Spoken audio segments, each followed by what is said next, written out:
आणि याची घरात बसून सुद्धा नशा केली जाते. याचा धूर होत नाही, याचा वास सिगरेट सारखा गांजासारखा वास येत नाही. म्हणजे हुक्का आणि गांजा दोन्ही मिक्स या सिगरेटमध्ये आहे. आणि हे एक आपण पूर्वी भांग म्हणायचो, भांगेची गोळी ही आहे. IT पार्क्स आले, IT पार्क्समध्ये सुद्धा या वीडचे जसे स्मोकिंग झोन असतात तसे या वीडचे झोन्स आहेत. हे चित्र म्हणजे हे LSD. पण मला तर आता आश्चर्य वाटतं की मग पोलीस काय करत असतात. त्यावेळेस त्या मुलाने सांगितलं आणि त्यावेळेस माझीच बोलती बंद झाली. तो मुलगा म्हटला माझं 13 वर्ष वय आहे. महिलांचे फोन येतात. तुम्ही सगळं सांगितल्यानंतर मला असं वाटतं ना, उडता पंजाब नावाचा एक सिनेमा आला होता. हो, पंजाबमध्ये जी काही व्यसनाधीनता आहे त्यावर तो सिनेमा बोलतो. आपली परिस्थिती तशीच भयंकर आहे का? जर कुठल्याही पुण्यातल्या नामांकित कॉलेजच्या प्रिमायसेसच्या बाहेर जर मला हे सगळं अवेलेबल असेल तर किती भयानक आहे हे. खूप महत्त्वाचा एपिसोड आहे आणि जास्तीत जास्त लोकांपर्यंत पोहोचवा. सबस्क्राईब करा.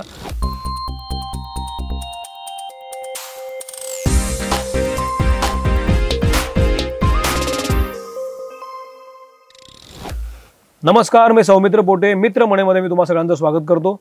आत्ता आपण आहोत तळेगाव उर्से या ठिकाणी आणि हा प्रिमायसेस आहे स्माईल फाउंडेशनचा. स्माईल फाउंडेशन गेल्या 4 वर्षापासून व्यसनमुक्तीसाठी काम करत आहे आणि स्माईल फाउंडेशनचे डायरेक्टर हर्षल पंडित आपल्यासोबत आहेत. हर्षल, मी तुझं खूप स्वागत करतो मनापासून. मला आनंद वाटतो की हर्षलचा पॉडकास्ट आपण केला होता 1-1.5 वर्षापूर्वी आणि त्याला खूप चांगला रिस्पॉन्स मिळाला होता. आता पुन्हा हर्षलला बोलण्यामागचं कारण हे आहे की गेल्या काही दिवसांपासून आपण सातत्यानं पेपरमध्ये ड्रग्ज सापडल्याच्या बातम्या ऐकतो आहे किंवा काही व्हिडिओज व्हायरल होतात ज्याच्यामध्ये अनेक तरुणी मद्यधुंद अवस्थेत कुठेही पडलेले दिसतात आपल्याला. आणि एकूणच पुन्हा सगळा हा प्रश्न आपल्याला भेडसावतोय का, आपण वेढलो गेलोय का, हा प्रश्न माझ्या मनात आला. आणि मग कोणाशी बोलायचं, तर अर्थातच हर्षल आणि माझी ओळख होती म्हणून मी हर्षलला म्हणालो की आपण बोलूया या विषयावर. तर तुझं मी स्वागत करतो हर्षल. आणि सगळ्यात महत्त्वाची गोष्ट अशी की तुम्हाला ऐकून आश्चर्य वाटेल, यापूर्वीचा आपण जो भाग केला होता तो होता दारू प्यायची का आणि दारू का प्यायची. पण आता जेव्हा आपण व्यसनाधीनतेवर बोलतोय तेव्हा मी हर्षलशी बोलताना उडालो. कारण हर्षलचं म्हणणं असं आहे की आता दारू हे व्यसन उरलेलंच नाही आहे, अनेक नव्या गोष्टी त्यात आलेल्या आहेत. हा एपिसोड खूप महत्त्वाचा आहे पालकांसाठी, मुलांसाठी. कारण आपल्या भोवताली कोपऱ्यावर अशा पद्धतीचे ड्रग्ज आहेत आणि यातून वाचायचं असेल तर जागरूकता असायला पाहिजे पालकांमध्ये आणि मुलांमध्ये सुद्धा. तर मी स्वागत करतो आणि थेट मुद्द्याला हात घालतो की कशा प्रकारची व्यसनाधीनता आत्ता तुझ्याकडे येते आहे, कशा प्रकारच्या केसेस येत आहेत. दारू मागं पडली आहे, मग काय पुढे आलंय? ओके, प्रथमतः आपले धन्यवाद. तुम्ही पुन्हा मला इथे बोलवलं. आणि खरंच आपण त्यावेळेस जे बोललो होतो की दारू का प्यायची आणि दारू चांगली की वाईट, पण दारू आणि दारुडा या संकल्पना थोड्याशा पाठीमागे पडत चाललेल्या आहेत. आज आपण खास करून यूथ काय आहे आणि यूथला या सगळ्या वेगळ्या प्रकारच्या व्यसनांचा ट्रेंड कसा बदलत चाललेला आहे यावर आपण आज बोलावं असं मला वाटतं. सर्वप्रथम, दारू संपली का किंवा दारू नाहीये असं नाहीये, दारू आहे, पण त्याचं स्टेटस बदलत गेलं. म्हणजे पूर्वी बियर आणि विस्की वगैरे या गोष्टी प्यायल्या जायच्या. आता कुठंतरी त्याची जागा हळूहळू बकार्डी असेल, तुमचं स्कॉच असेल, वॅट 69 असेल, अशा हाय प्रकारच्या अल्कोहोल कडे कल जास्त वळायला लागला. साहजिकच पैसे लोकांकडे आले, सुशिक्षितता वाढत गेली आणि कुठेतरी पाश्चिमात्य संस्कृतीचं अनुकरण करण्याची पद्धत आपलीशी करायला सुरुवात झाली आणि या सगळ्या गोष्टी सुरू झाल्या. प्रथमतः काय होतं तर स्टेटस आपण हळूहळू बदलत जातो. म्हणजे पूर्वी काही बियर बार असायचे, ज्या बियर बारमध्ये फक्त जेंट्स जे आहेत, पुरुष जे आहेत ते तिथे बियर बारमध्ये दारू पिण्यासाठी जायचे. पण हळूहळू आता नॉर्मल रेस्टॉरंटमध्ये सुद्धा पॅच सिस्टीम तयार झाली. आणि मग ज्यावेळेस आई वडील, मुलगा, मुली हे जेवायला जातात त्यावेळेस कुठेतरी एखादा पॅक घेतला जातो वडिलांकडनं. आई कदाचित त्यांना, वडिलांना कंपनी म्हणून त्या हॉटेलमध्ये आई पण ती एक पॅक घेते आणि मुलं हे पाहत असतात. मुलं हे जेव्हा पाहत असतात तेव्हा खास करून मुलं हळूहळू वडिलांचं, आईचं अनुकरण करण्याची पद्धत पहिल्यापासून आहे. आणि त्यामुळे आता काय झालंय, या मुलांना त्या अशा घरांमध्ये जिथे पाहिलं जातं त्या घरामध्ये या मुलांना त्या दारूबद्दल फार आकर्षण वाटत नाही. पण मग आता याच्यामध्ये मी थोडंसं थांबवतो. आता ज्या केसेस तुझ्याकडे येत आहेत स्माईलमध्ये, त्या काय केसेस आहेत? आता तर पहिली गोष्ट, या सगळ्या व्यसनांचं वय जे आहे ते खूप कमी झालेलं आहे. म्हणजे पूर्वी 18 वर्षांनंतर साधारण 25-30 वयोगटातील लोकांना व्यसनमुक्तीची गरज पडायची. एक अवेअरनेस त्यावेळेस तसा होता. पण आता त्या सगळ्या गोष्टीचं वय जे आहे ते खूप लहान आलेलं आहे. अक्षरशः 10 वर्षापासून 17 वर्षापर्यंतचे सुद्धा मुलं आपल्याकडे त्यांचे पालक घेऊन येतात आणि त्यांना व्यसनाची समस्या आहे. वेगवेगळ्या व्यसनांच्या समस्या ते सांगतात. काय व्यसन असतं हे? व्यसन खूप बदललेलं आहे या मुलांच्या बाबतीत. ज्यांना मी मगाशी म्हटलो तसं की दारू यांच्यासाठी खूप क्षुल्लक झालेली आहे. काय असतं आणि त्यात जास्त क्युरियस आहे की काय आहे व्यसन? यांची व्यसनं म्हणजे इनेलंट्स, म्हणजे इनेल करण्याची व्यसनं हे लोक जास्त करतात. याच्यामध्ये यांच्यामध्ये प्रचलित जे आहे ते गांजा खूप जास्त प्रचलित आहे. त्यानंतर लहान मुलांमध्ये 10 ते साधारण 15 वर्षातल्या मुलांमध्ये इनेलंट्स म्हणजे बॉन्ड्सचं व्यसन आहे. आता नवीन एक हुक्का जो आपण होता, हुक्का पार्लर्स होते त्याच्यावर बंदी आली, पण नंतर पेन सुरू झाले. आणि आता एक मी तुम्हाला दाखवतो की आता ही एक छोटीशी बॉटल आहे, याच्यामध्ये चार्जिंग पॉइंट आहे. याला चार्ज करून हा ओपन करून हे ओढलं जातं. हे पूर्ण फ्लेवर आहे आणि याची नशा केली जाते. याच्यामध्ये हुक्क्याचे सगळे फ्लेवर्स आहेत, हुक्क्याचा याच्यामध्ये पार्टिकल्स आहेत आणि याची घरात बसून सुद्धा नशा केली जाते. याचा धूर होत नाही, याचा वास सिगरेट सारखा, गांजासारखा वास येत नाही. त्यामुळे घरात कोणाला काही माहितीच नाही. कुठे मिळतं हे? बऱ्याच सर्रास सगळ्या ठिकाणी मिळतं. वेगवेगळ्या पानटपऱ्यांवर मिळत असेल, वेगवेगळ्या ठिकाणी मिळत असेल, म्हणजे वेगवेगळ्या शॉप्समध्ये मिळतं, मॉल्समध्ये मिळतं. अच्छा, आपल्याला हे माहितीच नसतं. म्हणजे सर्रास मिळतं. आणि पालकांना त्या बाबतीत अवेअरनेसच नाहीये. पालकांना व्यसन म्हटलं की फक्त दारू, चरस, गांजा. म्हणजे आता जर पाहिलं तर चरसी लोक दिसतच नाहीत. मग ते गेलेलं आहे. पण हा गांजा जो आहे हा वेगवेगळ्या प्रकारात, म्हणजे अजून एक दाखवतो की गांजा हा खूप पकडला जातो. आपण म्हणतो की रोज आपण बातम्या ऐकतो की गांजाचे साठे पकडले. पण आज गांजाची सिगरेट सुद्धा तयार झालेली, तीही मी तुम्हाला दाखवतो. म्हणजे हुक्का आणि गांजा दोन्ही मिक्स या सिगरेटमध्ये आहे. म्हणजे आज आपल्याला हे नवीनच दिसतं. याला कुठल्याही प्रकारे सिगरेटचा किंवा गांजाचा वास येत नाहीये. याचा वास जर पाहिला तर आपण पूर्ण फ्लेवर्ड वास आहे याचं कुठेही. म्हणजे याच्यामध्ये कमीत कमी 10 ते 12 प्रकारचे सगळ्या फ्रुट्सचे फ्लेवर्स आहेत. ह्याच्यात गांजा, आता याच्यात गांजा आणि हुक्का अशा दोन्ही प्रकारच्या गोष्टी आहेत. डबल डॉट अशा प्रकारचा याला नाव. स्मोक करायचं, हे स्मोक करायचं. आणि हे मुलं जेव्हा येतात इथे, जेव्हा त्यांच्या झडत्या घेतल्या जातात, तेव्हा त्यांच्याकडनं अशा गोष्टी सापडलेल्या असतात. त्यामुळे हे खरं तर व्यसनाचे बदलते ट्रेंड्स आहेत. आणि ते नुसते याचपर्यंत मर्यादित नाही, खूप वेगवेगळ्या प्रकारचे ट्रेंड्स आहेत. त्या ट्रेंड्स बद्दलच आपण थोडंसं पाहू. हे काय आहे? हे आता याचं नाव शिवा आहे. पानटपरीत हे पण मिळतं. आणि हे एक आपण पूर्वी भांग म्हणायचो, भांग्याची गोळी ही आहे. तर साधी आपलं चॉकलेट सारखं आहे आणि त्याचं अट्रॅक्शन बघा, एकदम चकचकीत पुडी. एक 10 रुपयाला फक्त ही मिळते. आणि ही खाल्ली की तो पानात खातो किंवा कुठल्या तरी गोड वस्तू बरोबर खातो आणि तो सुस्त होतो. पूर्णपणे भांग्याची नशा त्याच्यामध्ये त्याला मिळते. आणि बऱ्याच वेळा मग अशा वेळेस अशी मुलं जी काही करत असतील तेव्हा घरच्यांना वाटतं की अरे हा कुठे बाहेर जात नाही, हा गेला तरी लगेच परत येतो, याच्याकडे काही फार पैसे नसतात, मग हा असा का करतो. घरच्यांना हा प्रश्न पडतो. आणि जेव्हा पालक इथे घेऊन येतात त्यावेळेस त्यांचा हाच प्रश्न असतो की सर हा कुठेच बाहेर जात नाही. पण अशा प्रकारची व्यसनं जी कुठलाही वास येत नाही, ज्या व्यसनाचं पटकन समोर रूप दिसत नाही, अशा प्रकारची व्यसनं यांना सुन्न करतात. आणि ही घरातल्या घरात त्यांना कुठेतरी अवेलेबल येऊ शकतात. म्हणजे घरात याला पर्याय जे आहे ते घरामध्ये तुमच्या टॉयलेट क्लीनर असतं, फिनाईल असतं, हे सुद्धा हुंजळायचं यांना व्यसन सुरू झालेलं असतं. नेफेथेलिन बॉल म्हणजे आपण डांबर गोळ्या म्हणतो, त्या गोळ्या सुद्धा कुठून हे लोक पिशवीत घालून आतमधल्या आतमध्ये घरातल्या घरात हे व्यसन करू शकतात. पण व्यसन म्हणजे त्याच्यामुळे काय किक लागते, काय होतं काय? त्याच्यामुळे त्यांच्या शरीरात असलेला जो डोपामाइन लेवल आहे ती जेव्हा कमी होते तेव्हा त्यांना याची इच्छा होते आणि त्यांची डोपामाइन लेवल हाय होते. त्यावेळेस किक हा शब्द सर्वसामान्यांमध्ये प्रचलित आहे, तर त्यांच्या दृष्टीने त्यांना ती हाय मिळते. आता या मुलांमध्ये ती किक हा शब्दही जास्त म्हणत नाही, हाय त्यांच्यासाठी तो त्यांना मिळत असतो. हो. त्यामुळे त्या हायसाठी मग हे असे नवीन नवीन प्रकरणं शोधून काढतात. मोबाईल त्यांच्याकडे आलेला आहे, मोबाईलमध्ये या गोष्टीचं सगळं नॉलेज मिळतं.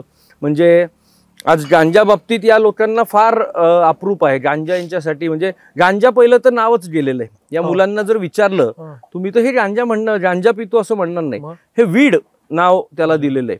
आणि हे नाव कुठंतरी त्यांच्यासाठी काय म्हणता येईल, स्टेटस सिम्बॉल आहे. IT पार्क्स आले, IT पार्क्समध्ये सुद्धा या वीडचे जसे स्मोकिंग झोन असतात तसे या वीडचे झोन्स आहेत. त्यामुळे सर्रास या गोष्टी इलिगल आहे, सगळं इलिगल आहे. याला कुठेही आपण इलिगल नसतं तर याचे साठे पकडलेच नसते ना. याचे सर्रास साठे पकडले जातात. याच्या सगळ्या गोष्टी काय म्हणता येईल, तुम्हाला पोलिसांचा त्याच्यावर वॉच असतो. पण तरीही नवीन नवीन क्लुप्त्या शोधून काढल्या जातात या व्यसनाधीनतेमध्ये. नवीन नवीन गोष्टी, नवीन नवीन ट्रेंड्स येत राहतात. आणि ते ट्रेंड्स येण्याचं कारण कुठंतरी हा मोबाईल आहे. पाश्चिमात्य देशातून काही गोष्टी येत आहेत. या सगळ्या गोष्टी खूप बदलत चाललेल्या आहेत. तुम्ही हे ते जे पेपर आहे तो दाखवा ना, तो काय प्रकार आहे, ते जी चित्र आहेत ती सगळी. हे चित्र म्हणजे हे LSD म्हणजे लिसर्जिक ॲसिड आहे. हे सिंथेटिक ॲसिड आहे आणि याचं एक स्टिकर असतं. स्टॅम्प जसा असतो आपला पोस्ट स्टॅम्प जसा असतो तशा प्रकारचा स्टॅम्प आहे. किंवा पूर्वी आपल्या लहानपणी बूमर वगैरे मिळायचं आणि त्याच्यामध्ये टॅटू मिळायचा, तशा प्रकारचं एक स्टिकर असतं. त्या स्टिकरमध्ये 4 चौकोन्स असतात. त्याच्यापैकी तेच प्रत्येक चौकोन हे त्या LSDचे असतात. हे जे आहेत हे जिभेला लावलं जातं आणि जिभेला लावून याची नशा केली जाते. 72 तास सुद्धा याची नशा त्या मुलांमध्ये राहते.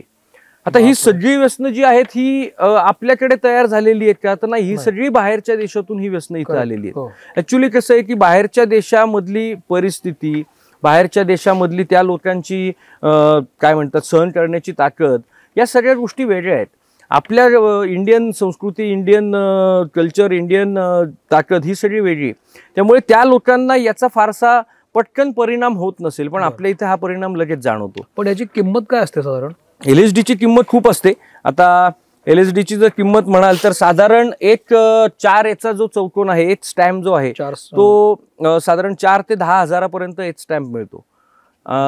तो इलिगल असल्यामुळे कोणीही त्याची प्रॉपर प्राइस विकत नाही. कोणाला ज्याला जसं गरज आहे, जसं त्याचं कस्टमर आहे, त्याच्याकडे जसे पैसे आहेत त्याप्रमाणे किंमत त्याची वाढते. आणि या प्रत्येक कुठलंही व्यसन घ्या, इलिगल व्यसन, याच्यामध्ये कधीही तुम्हाला प्रॉपर किंमतीत ते मिळतच नसतं. व्यसन हे त्यांना माहिती आहे व्यसन वाईट आहे, तो करतोय, त्याला हवी ती किंमत तो देणार आहे. आणि मग त्याच्यासाठी ही मुलं काय करतात, मग मुलांना त्यांच्या शरीराची गरज पूर्ण करण्यासाठी कुठंतरी त्यांना पैशाची गरज असते. घरातून हे पैसे मिळत नाहीत.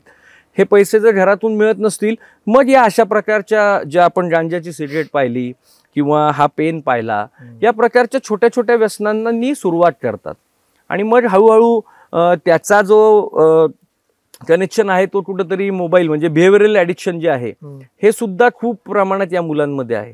या मोबाईलमुळे कुठंतरी यांना अशा प्रकारची वेगवेगळी व्यसनं खूप लवकर कळायला लागलेली. त्यामुळे हे वय कमी झालेलं आहे.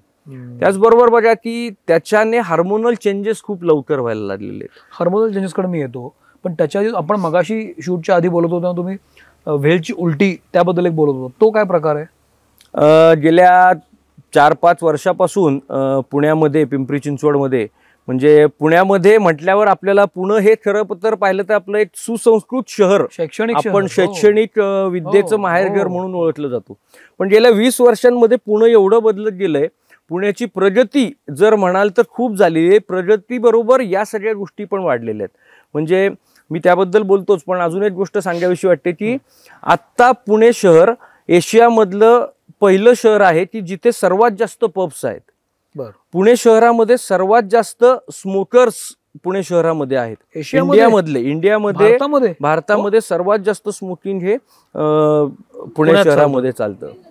गेल्या 4 वर्षापासून आपण बातम्या पाहतोय. मीही पिंपरी चिंचवड पोलिसांबरोबर काम करतो. 2021 साली पिंपरी चिंचवड पोलिसांनी मी एका कार्यक्रमासाठी असताना व्हेल माशाची उलटी घेऊन आले. व्हेल मासा म्हणजे देव मासा, हा आपल्याला गोष्टीत माहिती आहे. आणि त्याबद्दल म्हणजे काय आहे ते दगड, आणि मग ते जेव्हा विचारलं, माहिती पडलं, दगड त्यावेळेस असतं ते? दगडासारखं होतं खट्ट. पूर्ण. अच्छा. आणि जेव्हा ते विचारलं तेव्हा त्यांनी सांगितलं की ही अशी अशी व्हेल माशाची वॉमिटिंग आहे. आणि मग ते पाहिल्यावर आपल्याला ते बातम्या वगैरे आल्या. त्यावेळेस 550 ग्रॅम व्हेल माशाची उलटी त्यांनी जप्त केलेली होती. तिची किंमत 1,10,00,000 होती. बापरे. आणि आज सर्रास म्हणजे वर्षात 4 ते 5 वेळा तशा रेड्स पडतात, त्या गोष्टी पोलिसांना मिळत आहेत पुण्यामध्ये.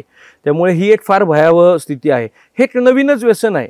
व्हेल माशाची उलटी. उलटी म्हटलं की आपल्याला शिसारी येते किंवा वाईट वाटतं, घाण, म्हणजे एकदम घाण वाटतं, शिसारी हा शब्द शिसारी येते.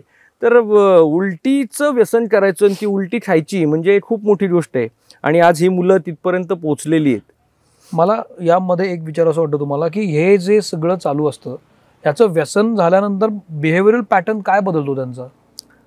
व्यसन, कुठलंही व्यसन असू दे, व्यसनाचा परिणाम हा स्वतःच्या शरीरावर आणि मानसिकतेवर दोन्ही याच्यात होत असतो.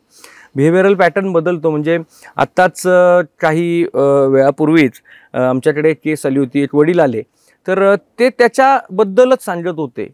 म्हणजे अक्षरशः 13 वर्षाचा त्यांचा मुलगा आहे. ते त्याला आता पोलीस स्टेशनला घेऊन गेलेले होते आणि तिथून त्यांना इथे पाठवलं की तुम्ही त्याला रिहॅबिलिटेशनमध्ये घेऊन जा आणि त्याला म्हणजे त्याला त्याच्या सगळ्या याच्यासाठी डिटॉक्सिफिकेशनसाठी तिथे ठेवा.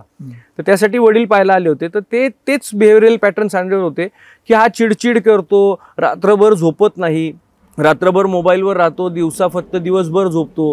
त्यामुळे हा सगळा पॅटर्न बदललेला आहे. आपलं रुटीन काय आहे की रात्री लवकर झोपायचं, सकाळी लवकर उठायचं आणि दिवसभरात सर्व गोष्टी करायच्या. पण पहिली तर गोष्ट त्याच्या मानसिकतेवर हा परिणाम होतो की त्याचं रुटीन बदलतं, त्याचं वागणं घरातल्यांची म्हणजे आई वडिलांची वागणं बदलतं. तो चिडचिड करायला लागतो, काही गोष्टी लपवायला लागतो.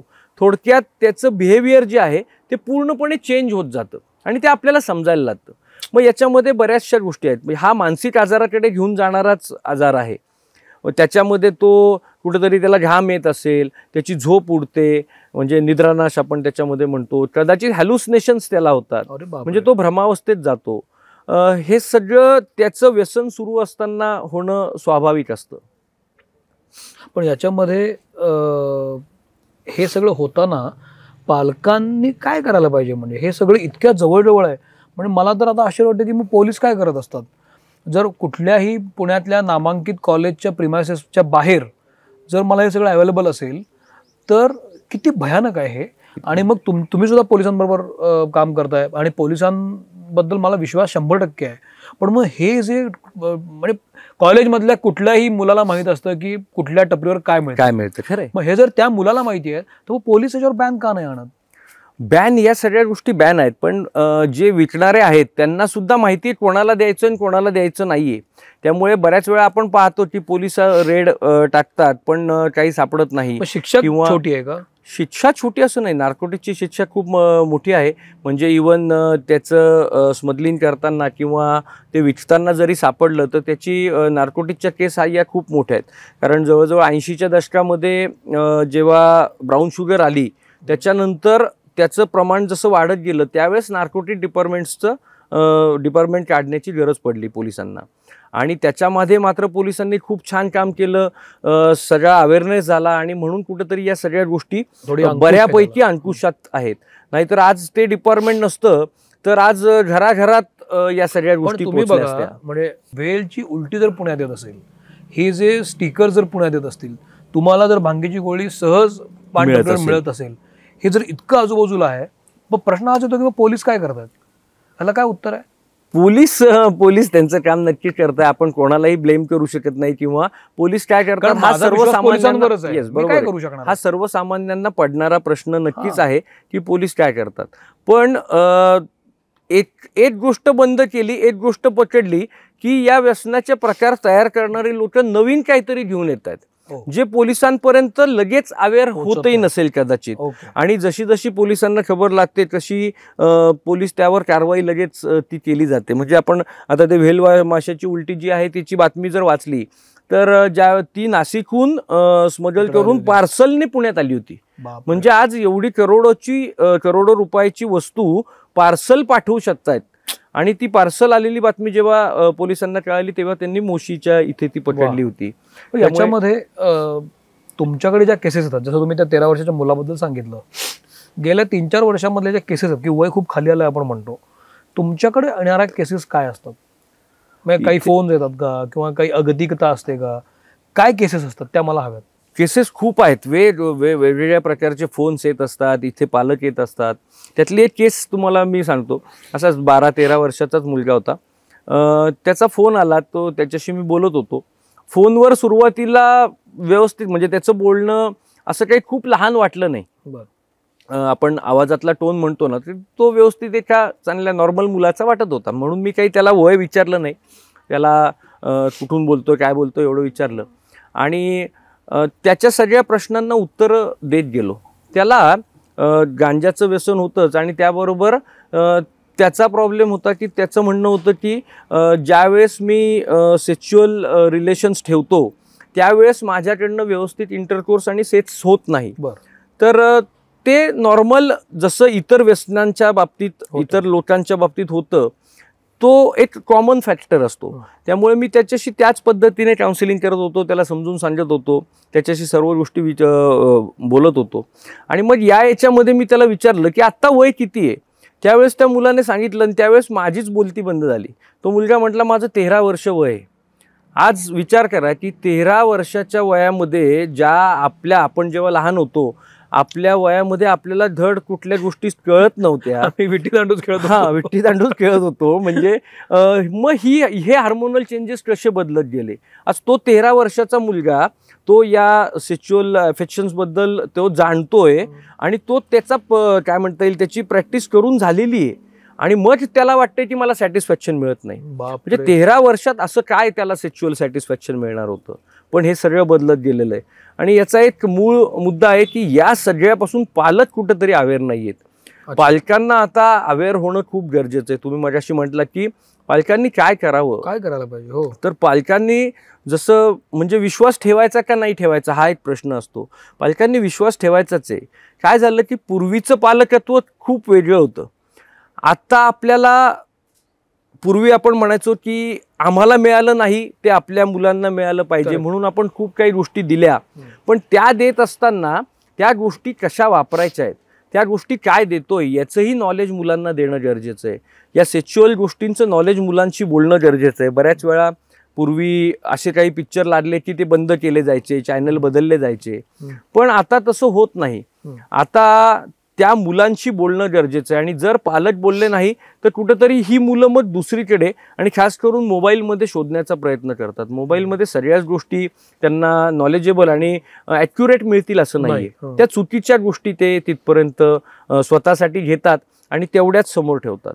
तुम्ही आता 3-4 वर्ष काम करताय आणि जसं आपण म्हणालो की 12-13 वर्षाची मुलं पण याच्यामध्ये आहेत. महिलांचे फोन येतात, मुलींचं प्रमाण कितपत आहे? म्हणजे आता स्माईलमध्ये महिला नाहीये, पण मग अशा केस फोन असतात. काय असतात फोन? मुलींच्या प्रमाणात कसं वाढलं हे सगळं नशा महिलांचे? मधल्या काळामध्ये पुण्यात पण ते व्हिडिओ खूप व्हायरल झाला की ते खूप अधीन होत्या आणि त्यातून हा विषय आला की मुलींमध्ये पण ते प्रमाण आलंय का? हो. काय तुमचं?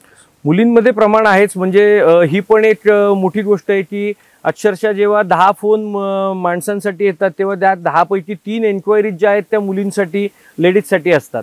आणि याच्यामध्ये कुठंतरी त्यांचंही व्यसनाचं प्रमाण जेव्हा घरचे सांगतात की बाबा तिला असं असं ॲडमिट करायचं आहे किंवा ती असं असं करते, तर त्याही वय त्यांचेही जर वय विचारले तर तेही वय 18 पासून एक साधारण 25ल्या आतले वय भरपूर आहेत.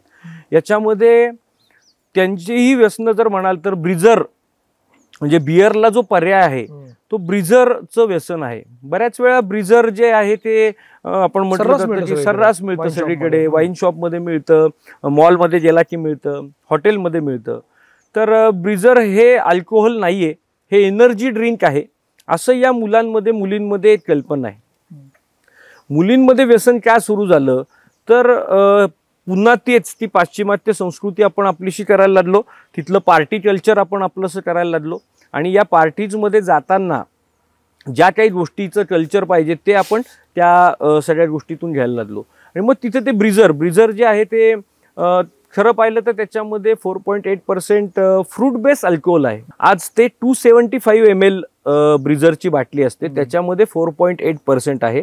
आणि नॉर्मल बिअर घेतली तर 350 ml असते, त्याच्यामध्ये 5 to 8% आहे. म्हणजे तसं पाहिलं तर ब्रिझरमध्ये अल्कोहोल मेन बिअर पेक्षा जास्त आहे, पण हे कोणी समजून घेत नाही.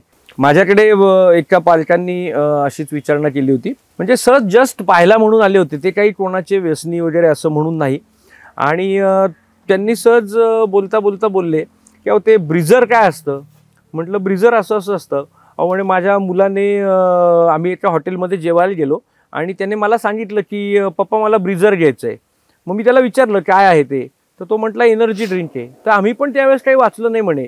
आणि ते वडील त्यावेळेस एवढे आवाज झाले की माझ्याकडनं एवढी मोठी चूक झाली कशी, की मी माझ्या मुलाने मागितलं आणि मी त्याला कुठलाही प्रश्न न विचारता, कुठलीही गोष्ट न विचारता मी त्याला ती बाटली घेऊन दिली.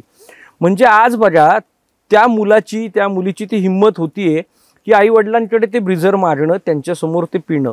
ही परिस्थिती खूप बदलत चालली. याच्यामध्ये मला थोडंसं इंटरप्ट करतो मी, कारण प्रत्येकाच्या जगण्याची पद्धत असते. हो, तुमच्या माझ्या वयोगटामध्ये वडिलांसमोर दारू प्यायली जायची नाही आणि तो काळ होता. हो, आताचा काळ खूप बदललाय. अनेक घरांमध्ये वडील मुलाबरोबर मित्रासारखे वागतात, मुलीसोबत मैत्रिणीसारखे वागतात, अगदी घरगुती कार्यक्रमामध्ये ते पीत असतात वगैरे. हा ट्रेंड बदललाय आता. हो, अशा वेळेला त्यांनी ते पिऊ नये म्हणणं हा खरं तर मला थोडंसं आपण मागच्या जनरेशनमध्ये जातो असं वाटतं. आता तुम्ही मला हे सांगा की असा जर ट्रेंड असेल की सगळे एकत्र बसून दारू पितायत, सोशल हेल्दी ड्रिंक करतायत, बापाला माहिती आहे मुलगा काय पितोय, बऱ्याचदा बापाला माहित असं मुलगा सिगरेट ओढतोय, हे सगळं माहीत असतं सगळ्यांना, मुलं लपवत पण नाहीत. पण मग ह्याच्यामध्ये तो अंकुश लावायचा कुठं आणि कसा? बरोबर आहे. म्हणून मी मगाशी म्हटलो तसं की पालकत्व आता आपल्याला बदलणं गरजेचं आहे. या सगळ्या गोष्टीचं फ्रीडम आपण दिलेलं आहे त्यांना, आपण स्वतः तो घेतलेला आहे. पण मग चांगल्या आणि वाईटातला फरक म्हणजे जरी आपण हे सगळं करतोय, आपण घरात बसून पितोय, कसं आहे की प्रत्येकाच्या शरीरामध्ये असे काही केमिकल्स आहेत की जे तुम्हाला ऍडिक्ट करणार आहेत. कदाचित हो असतातच.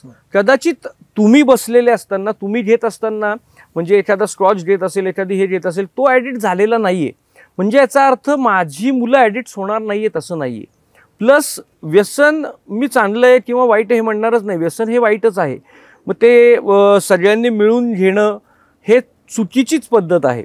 ही जरी आपण म्हटलो की ही आपण पारंपरिक जुन्या पद्धतीकडे चाललो का, तर तसं नाही. कुठली गोष्ट काय करावी हे आपण मुलांपर्यंत पोहोचवणं खूप गरजेचं आहे. म्हणजे त्याचा इफेक्ट्स आणि त्याच्या चांगल्या, म्हणजे जसं आपण मोबाईलवर सर्चेस करतो, तर या सगळ्या ट्रेंड्सचा सर्च सुद्धा पालकांकडनं झाला पाहिजे आणि त्या गोष्टी पोहोचवल्या गेल्या पाहिजेत की बाबा याच्याने काय होणार आहे. काय केलं पाहिजे पालकांनी? नेमकं पालकांनी असं म्हणणं, असं गोष्टी सांगा ना, काय केलं पाहिजे पालकांनी? काय केलं पाहिजे? प्रत्येक पालक हे काय म्हणता येईल आपल्या मुलाच्या बाबतीत पॉझिटिव्ह असतात. प्रत्येक पालक हे आपल्या मुलासाठी चांगलंच पाहत असतात, काळजी करत असतात. कुठल्याच पालकांना हे वाटत नाही की आपल्या मुलाचं वाईट व्हावं. पण ज्यावेळेस ते घरात येतं स्वतःच्या, त्यावेळेस ते समजतं की ते हाताबाहेर चाललंय का. त्यासाठी काय केलं पाहिजे याच्यापेक्षा तो जो फ्रीडम आहे ना, तो जो विश्वास आहे, विश्वास 100% ठेवायचा आहे. म्हणजे पूर्वी आपल्यावर ही विश्वास ठेवला जायचा, पण बघा की कुठेतरी आपल्याला एक धाक होता. आता तसं नाही, आता फ्रेंडली रिलेशन आहे. पण म्हणजे मग धाक ठेवायचा आहे का, तर नाही. पण विश्वासाबरोबर कुठेतरी त्या पाल्यासाठी एखादा संशय तर आला पाहिजे की मी समजा माझ्या मुलाला 100 रुपये, आता 100 रुपये तर राहिलेच नाही, तो 1000, 2000, 5000, 10000च मागतो. मग मी जर 10000 रुपये त्याला देत असेल तर त्या 10000चा त्याने हिशोब देणं गरजेचं आहे. मी त्याला हिशोब विचारतोय का, ते काय खर्च करतायत, काय गोष्टी करतायत, या गोष्टीचं चेक असणं गरजेचं आहे. कुठेतरी आपण जेव्हा त्यांना मोबाईल्स घेऊन देतो, त्या मोबाईल्सवर कधीच आपण चेकिंग ठेवत नाही. मोबाईल कधीतरी पाहायला पाहिजे, त्याची हिस्ट्री पाहायला पाहिजे. म्हणजे कुठेतरी त्या मुलांना हे कळेल की नाही, माझ्या आईबाबांचं लक्ष आहे माझ्यावर. आता काय व्हायला लागलं की एक ट्रेंड आहे की लक्ष ठेवा पण पाळत ठेवू नका. पण याबरोबर आपण हळूहळू कुठेतरी त्यांच्यावरचं लक्षही दुर्लक्षित करतोय का, कारण सगळेजण आपापल्या कामात व्यस्त आहेत. खास करून घरी आल्यानंतर पहिलं तर ती एका टेबलवर बसून जेवणाची सवय सुटलेली आहे. प्रत्येक जण आपापल्या मोबाईलमध्ये असतो, वडील त्याच्या ऑनलाईन कामात असतात, आई तिच्या कामात असते. मग मुलं काय करतायत, या मुलांना कुठेतरी पालकांकडनं त्या सगळ्या गोष्टीची विचारणाही होणं गरजेचं आहे, चांगल्या ह्याच्यात, मित्रत्वाच्या स्वरूपात. कारण ती झालीच नाही तर मग ते आपल्याला टेकन फॉर ग्रँटेड हळूहळू घ्यायला लागतात. कारण कसं आहे की मुलं आपल्याला लहानपणापासून पाहत आलेली आहेत, त्यांना आपला स्वभाव माहिती आहे. त्यामुळे ते आपल्याशी बोलताना आपल्याला जे नको आहे ते बोलणार नाही आहेत, आपल्याला जे हवं आहे तेच ते मुलं बोलणार आहेत. कारण आत्ताची मुलं तर फार हुशार आहेत. या व्हास्ट आणि फास्ट जगात ती जन्माला आलेली आहेत, ती मोठी होत आहेत, त्यांनी खूप गोष्टी पाहिलेल्या आहेत. म्हणजे पूर्वी म्हटलं जायचं की कोणीतरी म्हणायचं आम्ही 7 पावसाळे खाल्लेले आहेत. आता आमच्या इथे अशी उदाहरणं आहेत की जेव्हा असं काही वाक्य येतं तेव्हा आमची इथली मुलं म्हणतात की ठीक आहे तुम्ही 7 पावसाळे खाल्ले असतील, आम्ही 4च खाल्ले पण आम्ही दणक्याचे खाल्लेले आहेत. म्हणजे हा ट्रेंड बदललेला आहे. त्यामुळे पालकांनी मुलांशी असं नाहीये की सगळ्याच गोष्टीत संशय घ्यायचा आहे, पण चांगल्या वाईटातला फरक कळला पाहिजे, संवाद झाला पाहिजे. महत्वाची म्हणजे घरात बसून त्या मुलांशी संवाद होणं खूप गरजेचं आहे. हा संवाद जेव्हा होत नाही त्याच वेळेस मुलं कुठेतरी काहीतरी शोधण्याचा प्रयत्न करतात.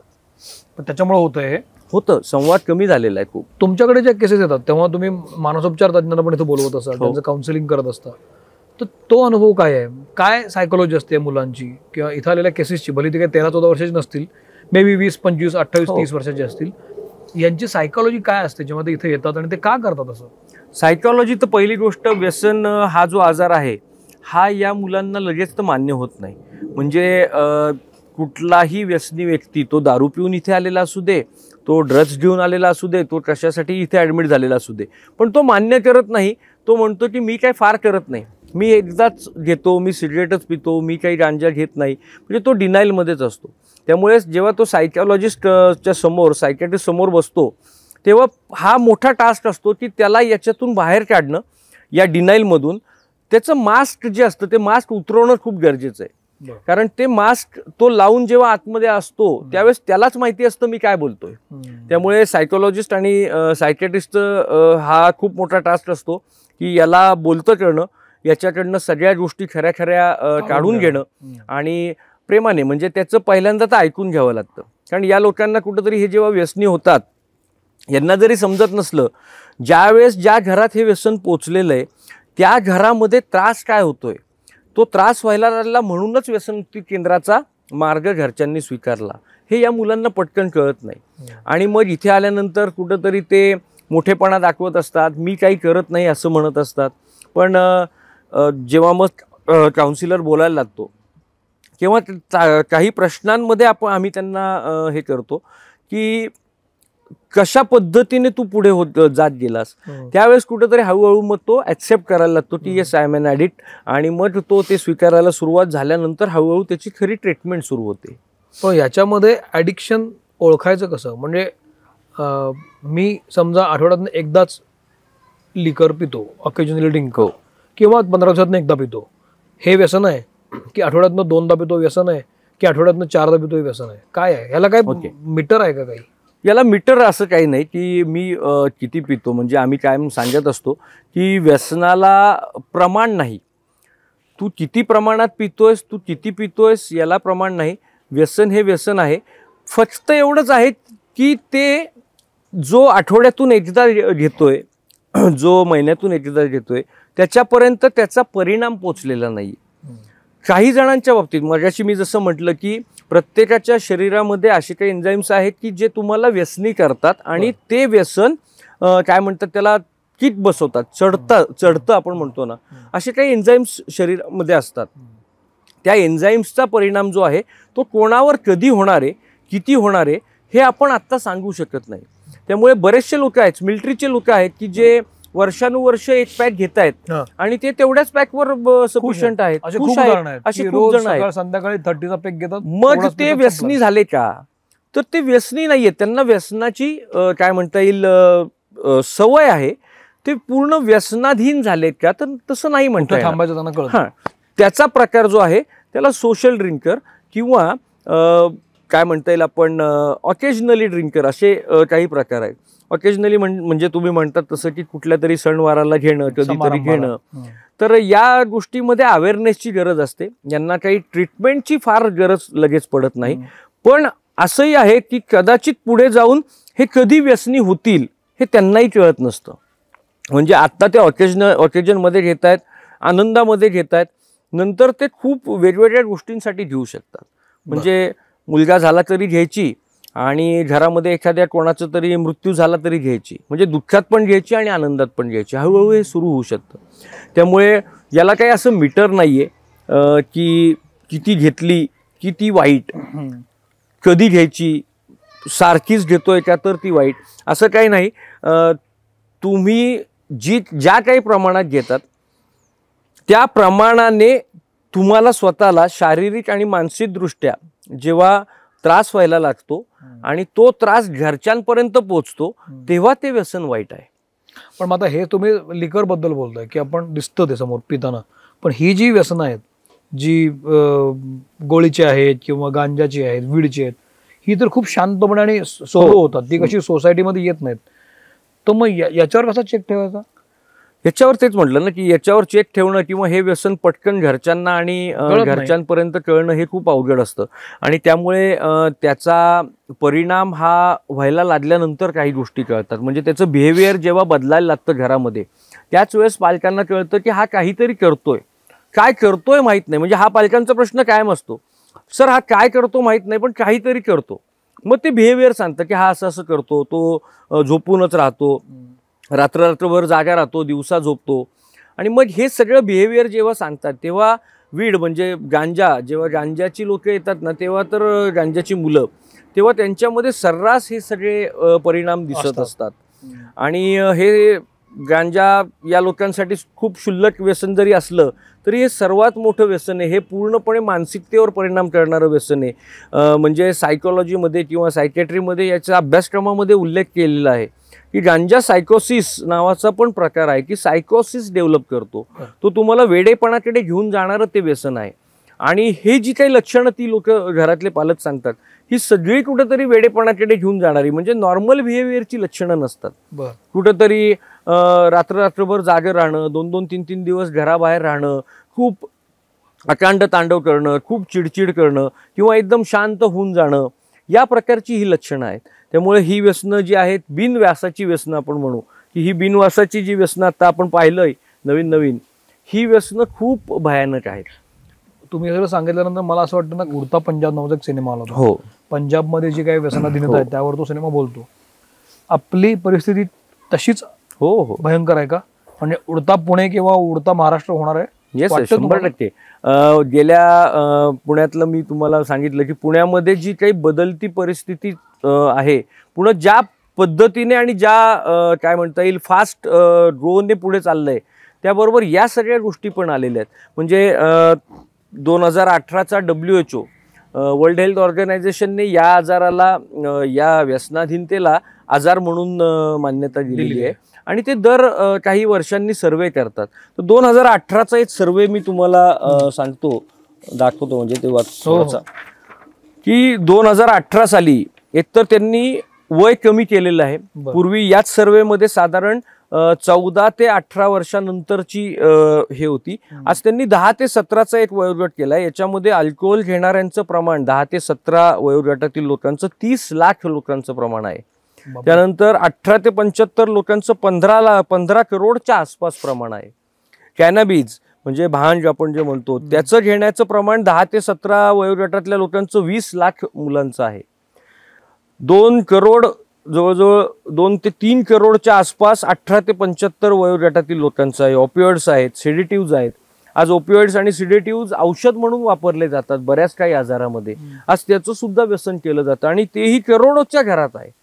म्हणजे आज जर ही सगळी टोटल केली, याच्यामध्ये म्हणजे कोकेन आहे, इनहेलंट्स आहे, तुमचं LSD आहे, हॅल्युसिनेशन्सचे जे काही प्रकार म्हणजे हॅल्युसिनेशन्स होण्यासाठी थांबवण्यासाठी जे औषधं घेतली जातात त्याचं व्यसन केलं जातं.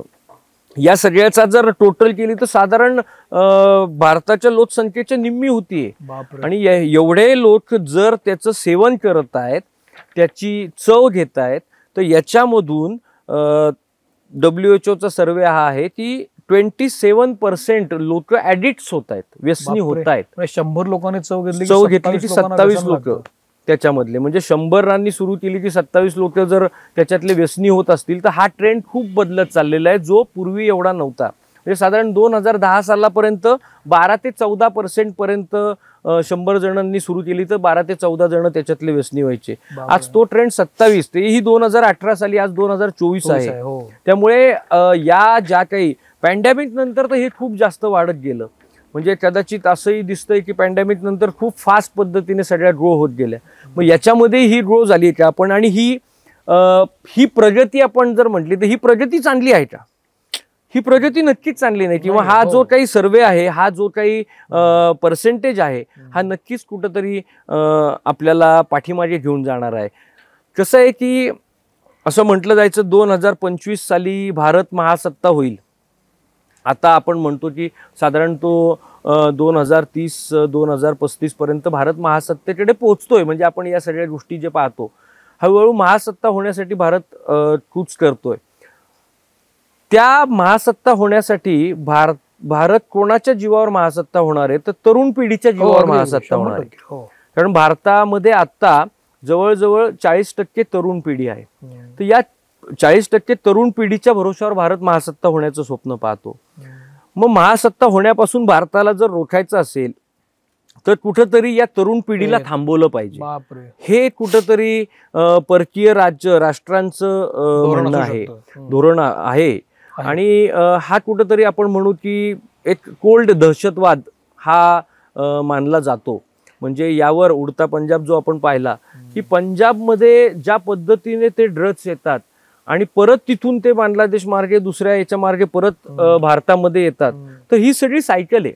म्हणजे आज मी तुम्हाला हे सगळे जी व्यसनाचे प्रकार दाखवले, कुठेही त्याच्यामध्ये मेड इन इंडिया म्हणून लिहिलेलं नाहीये. सगळे USA, मेड इन चायना याच प्रकारच्या हे आहेत. मग हे व्यसन इथपर्यंत येत आहेत कशी?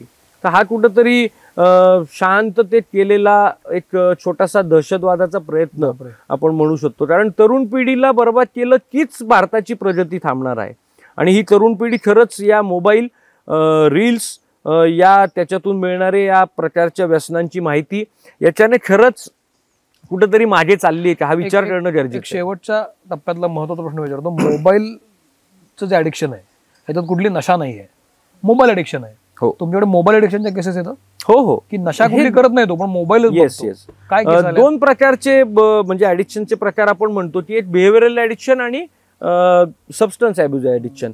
मोबाईल ॲडिक्शन हे बिहेव्हिअरल मध्ये येतं. तर याच्यामध्ये गेमिंग्स आहेत. म्हणजे आता जर आपण पाहिलं तर रमी सर्कल्स वगैरे असे रमीचे बरेचसे गेमिंग्स, पूर्वी PUBG होतं, हळूहळू ते बदलत गेलं आणि मग आता हे रमी सर्कल्स वगैरे हे गेमिंग्सचे प्रकार आले की जे कमी वयामध्ये कमी कष्टामध्ये तुम्हाला पैसा देतील. ॲडव्हर्टाईजचा याच्यामध्ये खूप आहे. म्हणजे आपले अनु कपूर ॲडव्हर्टाईज करतात, रमी सर्कल पे आओ ना महाराज, आणि त्या ॲडव्हर्टाईजचा कुठंतरी परिणाम होतो. पूर्वी तसे गुटख्याचे ॲडव्हर्टाईज असायच्या. अशा या सगळ्या प्रकारचा मोह जे आहे ते त्या मोबाईलवर मिळायला लागलेला आहे. त्याचबरोबर सर्वात महत्त्वाचं ॲडिक्शन वाढलेलं आहे. म्हणजे आपण जे 13 वर्षाच्या त्या मुलाबद्दल बोललो, ते हार्मोनल चेंजेस झाले कसे?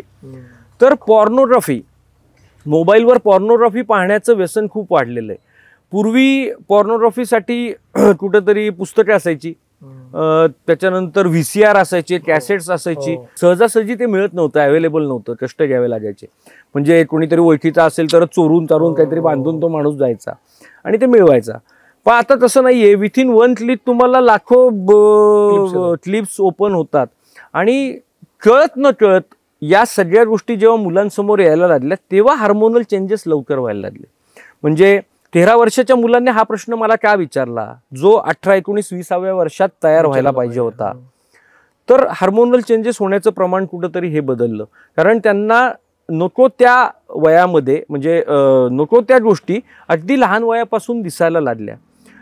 या मोबाईलने अजून एक गोष्ट म्हणजे बरीचशी दिसून येते, ती म्हणजे बाहेर पुष्कळ ॲप्स आहेत, डेटिंग ॲप्स आहेत. याच्यामधून कुठंतरी एकमेकांमधली मित्रता, मैत्री जी आपण म्हणतो ती बदललेली आहे. पूर्वी ॲक्च्युअल फ्रेंड्स असायचे, आता व्हर्च्युअल आणि म्युच्युअल फ्रेंड्सची गोष्ट केली जाते की तुला किती, तुझ्या या लिस्टमध्ये किती फ्रेंड्स आहेत, किती सबस्क्रिप्शन्स आहेत किंवा किती लोक आहेत. मग आज ही संकल्पना कुठंतरी बदललेली आहे. म्हणजे मोबाईल आपण म्हणू की ही काळाची गरज आहे. अन्न वस्त्र निवारा नंतर आज चौथी गरज जी आहे ती मोबाईल 100% आहे. त्याच्यावर चांगल्या गोष्टी पण आहेत, खूप चांगलं नॉलेज पण आहे, पण त्याचबरोबर कुठंतरी या मोबाईलने जरी जगाला जवळ आणलेलं असलं तरी आपण जगापासून लांब चाललोय का हे पाहणं खूप गरजेचं आहे. आणि मला असं वाटतं की कुठंतरी त्या मोबाईलचा वापर कामापुरता न करता आपण जगापासून लांब घेऊन जाण्यासाठी मला असं वाटतं ना, आता हे सांगतायत हर्षल सांगतोय, आपल्याला असं वाटेल की अरे पुन्हा हे ते रडगाणं सुरू झालं, मारा आपण काय केलं पाहिजे आणि मोबाईलची हाताळणी कशी असायला पाहिजे.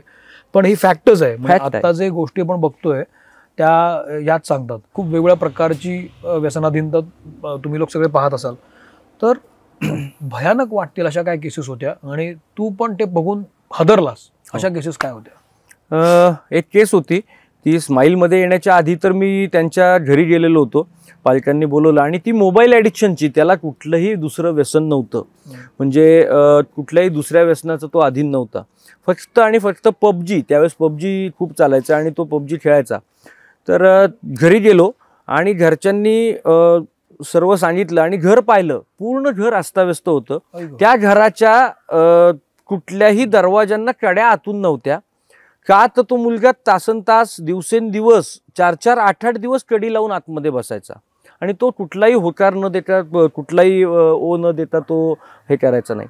तर त्यावेळेस त्यांनी एक किस्सा सांगितला होता की सर, याने एकदा याचा मोबाईल काढला तर याने रागाच्या भरामध्ये बाथरूममध्ये हा आतमध्ये गेला. आता बाथरूममध्ये कडी आपल्याला लावणं गरजेचं आहे आणि बाथरूममध्ये हा आतमध्ये गेला आणि त्याने शॉवर ऑन केला आणि त्या शॉवर खाली तो उभा राहिला. टाकीचं पूर्ण पाणी संपेपर्यंत कमीत कमी 8 ते 9 तास तो त्या पाण्याखाली उभा राहिला. अरे बाप, म्हणजे हे खूप भयानक आहे आणि हा बिहेवियरचा पॅटर्न आहे की काय बिहेवियर त्यांचं होतं किंवा काय त्यांची मानसिकता होत असेल. आणि जेव्हा पाणी संपलं त्यावेळेस तो बाहेर आला त्याच्यातून. तर हा एक खूप मोठा किस्सा होता.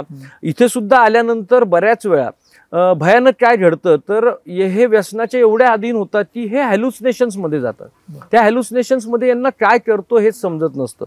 म्हणजे त्यांना स्वतःच्या जेवणाचं, स्वतःच्या पाण्याचं, स्वतःच्या विधींची सुद्धा शुद्ध नसते. त्यावेळेस इथे मात्र आम्हाला त्यांचं स्वतः सर्व करावं लागतं. हाताने खाऊ घालण्यापासून त्यांना टॉयलेट्सला घेऊन जाण्यापासून स्वच्छता करण्यापर्यंत हे सर्व करावे लागतात. तर या सगळ्या भयानक गोष्टी आहेत. त्याचबरोबर अजून एक गोष्ट सांगेल की ट्रेंड मुलामुलींचा कसा बदलत गेला की आज हाही एक ट्रेंड चालू आहे की शाळेमध्ये असताना, कॉलेजमध्ये असताना एका मुलाला एक गर्लफ्रेंड पाहिजे आणि एका मुलीला एक बॉयफ्रेंड पाहिजे. पुण्यात राहणाऱ्या लोकांनी, मी तर म्हणतो पालकांनी, सहज एकदा, आपलं म्हणून नाही पण सहज एकदा सकाळी सिंहगड रोडच्या दिशेने जावं, खडकवासल्याच्या आसपास जावं आणि सहज नुसतं पाहण्यासाठी पाहावं.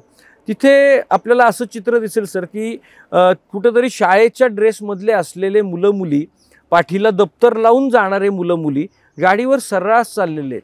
मग हे कुठं चालले आहेत? हे गडावर चालले आहेत का?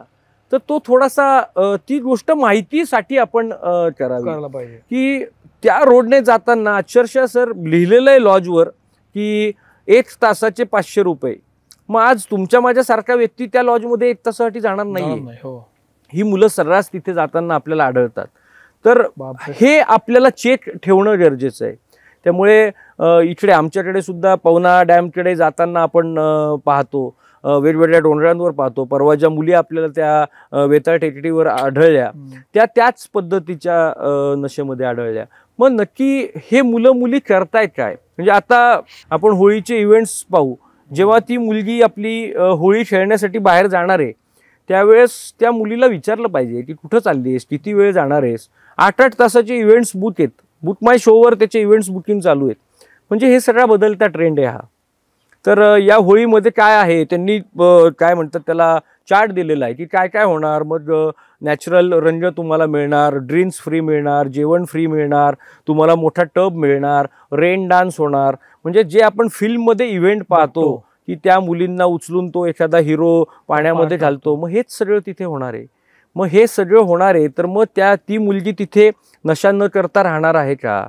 आपण तिथपर्यंत आपल्या मुलीला तिथे परवानगी जर दिली तर तिला काय आपण सांगितलं पाहिजे, काय एन्जॉयमेंट असली पाहिजे, एन्जॉयमेंटची संकल्पना कशी असली पाहिजे, हे पालकांकडनं त्यांच्यापर्यंत पोहोचणं गरजेचं आहे. आपण हे सगळं थांबवू शकत नाही, पण आपण आपल्या मुलावर चेक ठेवू शकतो, मुलावर किंवा मुलीवर. आणि हा एकमेव उपाय दिसतो मला. हो. स्माईल मध्ये आता किती लोक आहेत? स्माईलमध्ये साधारण आता 120 लोक आहेत. याच्यामध्ये काही लोक जी आहेत ती मोबाईल ॲडिक्शनची पण आहेत, काही लोक ड्रग ॲडिक्शनची आहेत, गांजाची आहेत, अल्कोहोलची आहेत. सगळ्या प्रकारच्या व्यसनांची लोक आज आपल्याकडे आहेत. बापरे. मग हे असं जे सापडतं त्यांच्याकडे ते तुम्ही काय करता? हे आपण डिस्पोज करतो आणि काही गोष्टी अशा नवीन असतील तर मग त्या ठेवतो. त्याला एक झडती डिपार्टमेंट असतं, झडती डिपार्टमेंटमध्ये ते सगळं कपाटात ठेवलेलं असतं. बरं. नाही, मला हे फार महत्त्वाचं वाटतं हर्षल ज्या पद्धतीने सांगतोय, आणि मी पण इथं हे सेंटर बघितलं तर इथली व्यवस्था उत्तम आहे. पण पुन्हा मुद्दा तोच आहे की अशा सेंटरची गरज भासणं हेच दुर्दैवी आहे. आणि हर्षल, तू ज्या पद्धतीनं सातत्यानं काम करतोयस आणि तुझी टीम सगळी, म्हणजे पडद्यावर हा आहे पण पडद्यामागं खूप सारे लोक काम करतात, तर सगळ्यांना खूप कौतुक. आणि यातून आपण लवकर बाहेर येऊया. मला फक्त एवढंच सांगायचं होतं की आपण फक्त दारू आणि याप नशापुरते बोलत होतो, पण आता खूप प्रकारच्या नशा होतात. त्यामुळे मुलांवर लक्ष ठेवणं फार गरजेचं आहे. स्माईल फाउंडेशनला माझ्या खूप शुभेच्छा. आणि हा टक्का जो आता हा जो आकडा आहे 120चा, हा कमी व्हावा आणि इथली संख्या पूर्ण कमी व्हावी, नील व्हावी अशी इच्छा आहे माझी. पण तू खूप महत्त्वाचं काम करतोस, तुम्हाला खूप शुभेच्छा. मित्रमणेमध्ये हा एपिसोड कसा वाटला मला जरूर सांगा. खूप महत्त्वाचा एपिसोड आहे आणि जास्तीत जास्त लोकांपर्यंत पोचवा. सबस्क्राईब करा. आपल्याला मुलांचा पॅटर्न बदललेला दिसतो, खरं आपण धजावत नाही की तो असं का करतोय, कारण त्याचा मोबाईल बघितला की तो चिडचिड करतो किंवा ती चिडचिड करते आणि प्रायव्हसीच्या नावाखाली आपण ते मुभा देत असतो. पण कुठंतरी तो अंकुश असायला पाहिजे असं मला वाटतं. अगदी मुलगा कॉलेजमध्ये जायला लागला, शाळेत जायला लागली मुलगी, तरी आपण थोडंसं तिचं फॉलो करायला हरकत नाही की ती नक्की शाळेत जाते का, कोणाबरोबर जाते, काय करते, हा एक वॉच ठेवायला पाहिजे असं मला वाटतं. तुझ्याशी बोलल्यानंतर मला जाणवलं. तर तुझ्या खूप शुभेच्छा. तुला एपिसोड कसा वाटला मला जरूर सांगा, इतरांनाही सांगा. थँक्यू व्हेरी मच हर्षल, तू आलास. मित्रमणेमध्ये मी तर थांबतो.